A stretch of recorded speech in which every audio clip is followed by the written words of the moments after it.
busting clays with the Smith&Wesson 916A and a Hoosier Woodsman. Yeah, I was up and at it early, and well into my second cup of mud before the boys were stirring.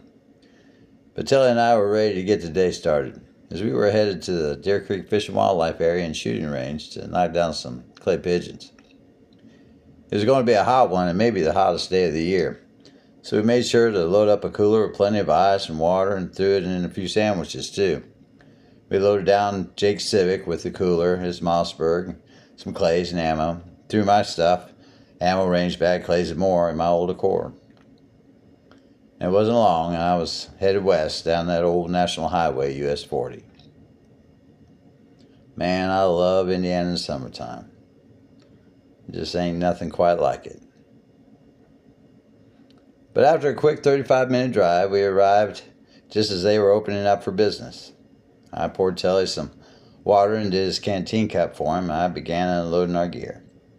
Today I brought two shotguns, my Remington 870 and my 50-some-year-old Smith&Wesson 916A model, chambered for 3-inch shells and with a 30-inch barrel.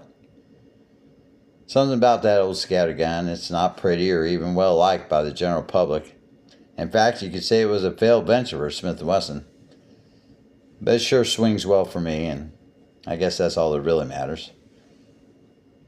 And of course, I brought a first aid kit. And to be honest, you should never go anywhere without one, even more so to the range. After Telly and I unloaded, we headed up to the range office to sign in. I truly enjoy this range. It's well managed, maintained, it's clean, it's inexpensive, and always offering special money-saving packages. The staff has always been friendly and helpful too. We signed our waiver, paid our money, made a little small talk as I was killing a little time waiting on Jake to show up. Yeah, Telly wasn't too sure what to think of that fox in the corner though. After conversing about all the special deals available, Telly and I headed back down the shotgun area as Jake had just arrived and was unloading his car. A lot of folks don't even realize Deer Creek has a place to shoot clays. And it's nothing fancy, just 3 separate cubicles, and there's not a trap house or anything, and you got to bring your own thrower and your clay pigeons. But you pay $5 per person and shoot until you can't shoot no more, or closing time, whichever comes first. It's a great place for teaching and instruction and to get your swing back before bird season shows up here in a couple months. I do recommend some sunscreen though, as Jake is paying the price for getting his at home today. The 916 is a redhead stepchild of Smith&Wesson in the shotgun world maybe. It is light, and it's really easy to shoulder and swing, even with that long 30-inch barrel.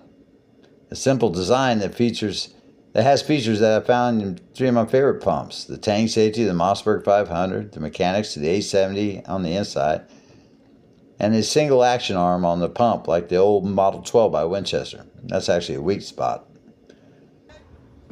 I have to tell you though, she isn't tight, she rattles a little, the trigger's as sloppy as a second grader's homework. I could benefit from a recoil pad. But the damn thing shoots, and it shoots well. Jake spent most of the morning with my Remington 870. It is a great gun. Heavy, solid, and it's pretty with the vent rib and checkering on the wood. And yeah, it shoots. Jake loves it. So do I. Something about that old 916A. I always seem to grab it when I head out to the field to shoot bird. Jake really enjoys shooting sports, and I love that we can enjoy it together. And not just the shooting, he's a stickler on cleaning and maintenance. In fact, he might like taking them apart too much.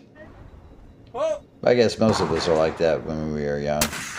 There you go, tack it, lean forward, good job. Noon was soon upon us, and it was time for me to head back home.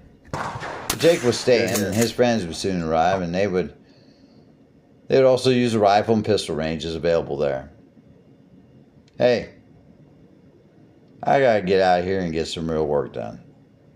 So until next time, I'll see you in the woods.